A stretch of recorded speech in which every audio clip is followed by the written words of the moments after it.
And finally, nakapag-edit na po tayo ng isang napakagandang trending picture sa ngayon na black and white po yan na naka-formal po tayo at napakaganda po ng resulta. What's up sa inyo mga katropa? Kamusta kayo? At kamusta naman ako?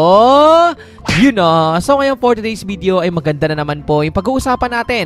Dahil may gusto lang po ko i-share sa inyo kung paano nga ba kayo makakapag-edit ng isang trending picture sa ngayon na nakikita nyo dyan sa screen na kung saan black and white yung mismong dating nung picture. At napakaganda po niyan na naka-formal po tayo and syempre merong light effect. At syempre kung gusto mo natutunan niya kung paano nga ba mag-edit, make sure lang po na panoorin mo tong video na to. At kung ready ka na, punta na tayo sa tutorial. Let's go! Sa video na ito ay tuturo ko nga sa iyo kung paano nga ba mag-edit ng isang trending picture na napakaganda. Katulad po na nakikita nyo dyan sa screen na tayo po ay naka-formal at napakaganda talaga na parang tayo ay nasa photoshoot or sa isang pictorial. At ituro ko sa iyo kung paano nga ba mag-edit ng ganito. At ngayon, simulan na po natin. Ang first step na kailangan po natin gawin ay syempre pumunta tayo at gumamit tayo dito ng Google Chrome, which is yung browser po natin. Dito po sa ating Google Chrome ay search lang po natin at i-type natin yung Gemini AI. So dito kasi sa Gemini AI ay kailangan natin gumamit dito ng Google Gemini. Dito sa may search bar, yung unang lalabas dyan na Google Gemini, click lang po natin yan. Kapag nandito na po tayo kay Google Gemini ay may kailangan lang po tayong dalawang gawin.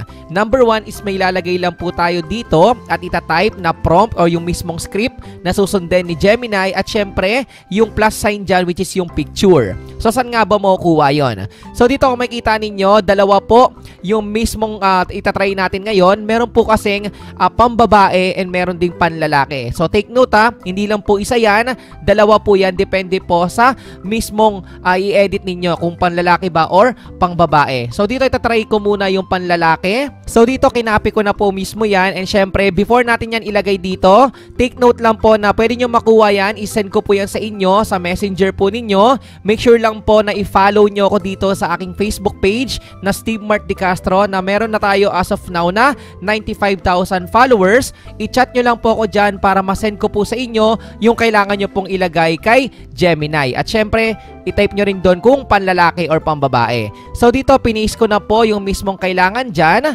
Yan, so makikita ninyo, dinodouble check ko po yan, then maglalagay na po tayo ng mismong picture na gusto nating ma-edit.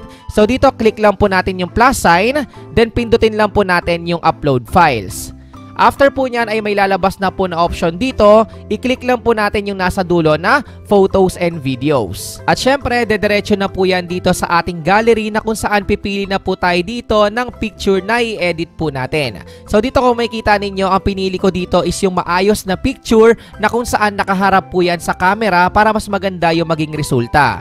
So dito kapag okay na, makikita ninyo yung mismong picture, nandyan na po yan, pati na rin po yung mismong prompt or yung mismong script na kailangan natin. Ang next step naman po ay click lang natin yung arrow para syempre i-process na po yan sa pag-edit dito kay Google Gemini. So ganun lang po kasimple yun guys. Sa ngayon, panlalaki muna itatry natin, then pangalawa naman po is pambabae mamaya. At syempre, hintayin lang po natin yan saglit. And finally, nakapag-edit na po tayo ng isang napakagandang trending picture sa ngayon na black and white po yan na naka-formal po tayo at napakaganda po ng resulta. Ang kagandahan din po dito after po nating ma-edit yan ay pwede po natin yung ma-download at ma-save. So dito i-hold lang natin yung mismong picture, then click lang po natin yung download image. So dito sa paraan na to ay hindi na natin kailangan pang mahirapan dahil nga diretso na po yan sa ating gallery na kung saan after natin ma-edit ay pwede na nating ma-post o ma-story yan sa ating mga social media accounts. At dahil nga po na-try na po natin at naging maganda yung resulta sa panlalaki, ngayon naman po ang next step ay tatry naman na po natin yung pambabae. So dito again guys, take note, magkaiba po yung mismong prompt na kailangan nyo dito. Kaya make sure lang po na i-message nyo ako sa aking Facebook page at syempre don't forget na mag-follow.